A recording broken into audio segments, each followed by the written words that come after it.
بسم اللہ الرحمن الرحیم۔ السلام علیکم دوستو، میرا نام ہے محمد عمیر اور آپ دیکھ رہے ہیں عمیر علی اردو۔ دوستو، آج ہم اس ویڈیو میں بات کریں گے حضرت محمد صلی اللہ علیہ وسلم کی زندگی کے بارے میں کچھ بات کریں گے۔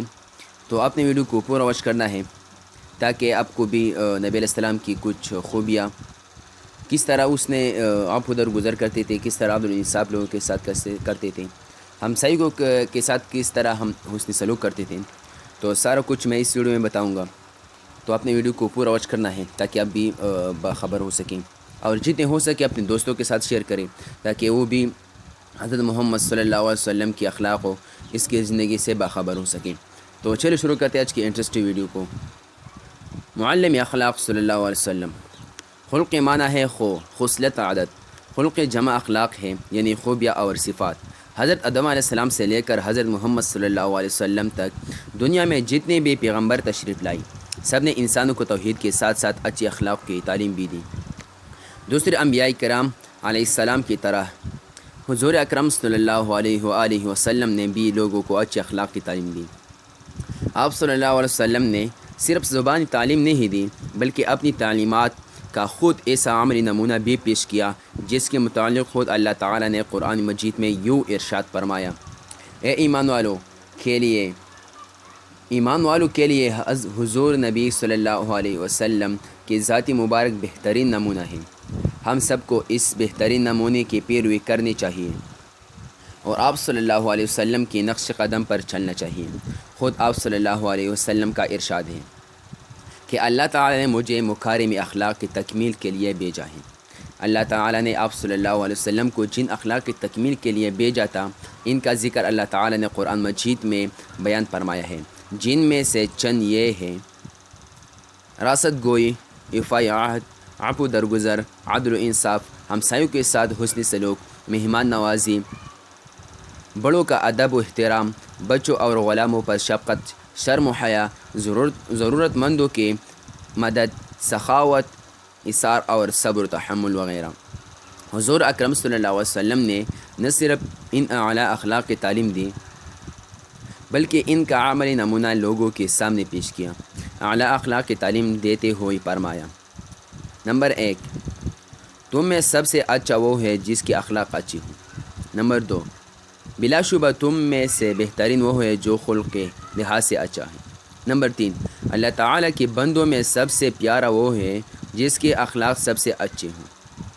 حضور اکرم صلی اللہ علیہ وآلہ وسلم نے لوگوں کو جن اخلاق کی تعلیم دی، ان کا خود ایسا عملی نمونہ پیش کیا کہ ان کے اعلیٰ اخلاق کی گواہی اللہ تعالیٰ نے قرآن مجید میں یوں دی: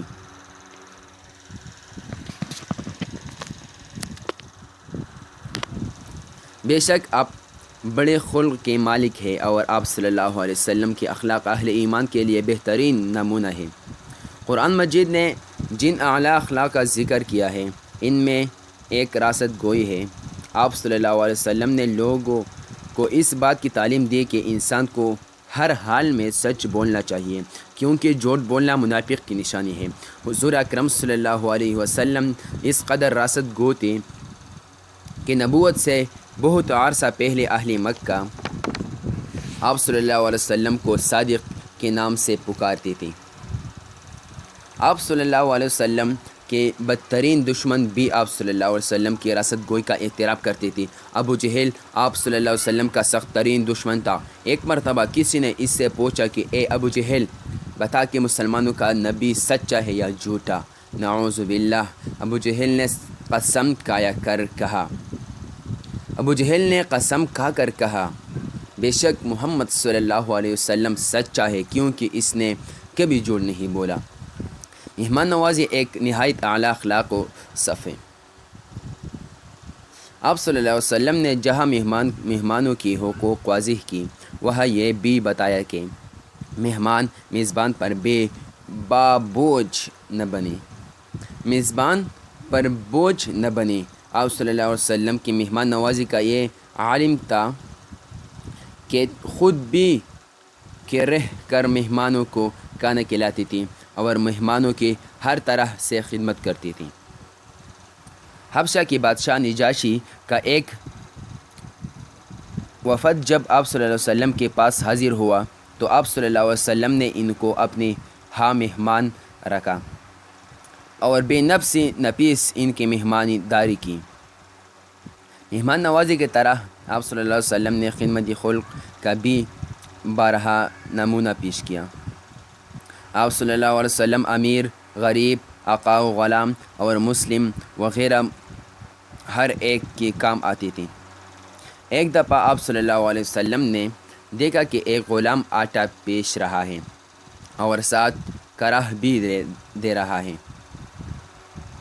آپ صلی اللہ علیہ وسلم نے اس سے کر انہیں کی وجہ پوچھی۔ اس نے بتایا کہ وہ بیمار ہے لیکن اس کا آقا اسے آرام نہیں کرنے دیتا۔ آپ صلی اللہ علیہ وسلم نے اسے آرام سے لیٹا دیا اور سارا آٹا خود پیش کر دیا۔ ساتھ ہی یہ بھی فرمایا کہ جب بھی آٹا پیشنا ہو تو مجھے بلایا کرو۔ آپ صلی اللہ علیہ وسلم غلاموں سے حسن سلوک کے بار بار تاکید فرمایا کرتے تھے۔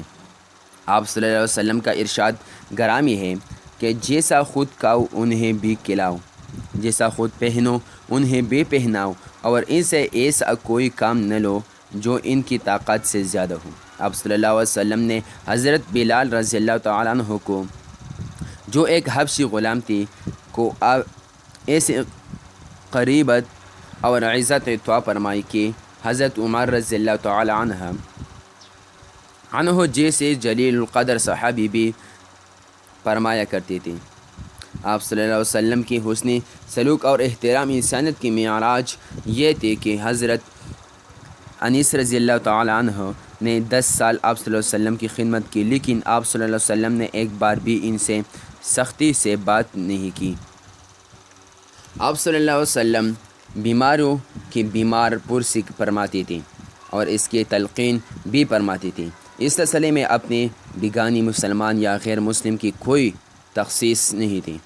جب بھی کسی کی بیماری کی خبر سنتی تو عیادت کے لیے چلے جاتی، بیمار کے پاس بیٹھتے، اسے تسلی دیتے اور صحت یابی کے لیے دعا فرماتی۔ ہمیں چاہیے کہ ہم آپ صلی اللہ علیہ وسلم کی اس حسنہ کی پیروی کریں۔ ہماری عظمت اور کامیابی کا راز اسی میں پوشیدہ ہے کہ ہم سرور کائنات صلی اللہ علیہ وسلم کی اتباع کو اپنی زندگی کا نصب العین بنا لیں اور روز مرہ کی معاملات اور معمولات میں نبی کریم صلی اللہ علیہ وسلم کی ارشادات عالیہ کو مشعل راہ بنائیں۔ تو آج ہم نے نبی کریم صلی اللہ علیہ وسلم کے اخلاق اور اس کی زندگی میں کچھ باتیں کی ہیں۔ اگر آپ کو ویڈیو اچھی لگی تو ویڈیو کو لائک کریں، چینل کو ضرور سبسکرائب کیجیے، یہ ویڈیو اپنے دوستوں کے ساتھ ضرور شیئر کریں تاکہ وہ بھی نبی کریم صلی اللہ علیہ وسلم کی اخلاقوں سے باخبر ہو سکیں۔ تو ملتے ہیں نیکسٹ ویڈیو میں، تب تک کے لیے اپنا اور اپنے والدین کا خاص خیال رکھیں۔ اللہ حافظ۔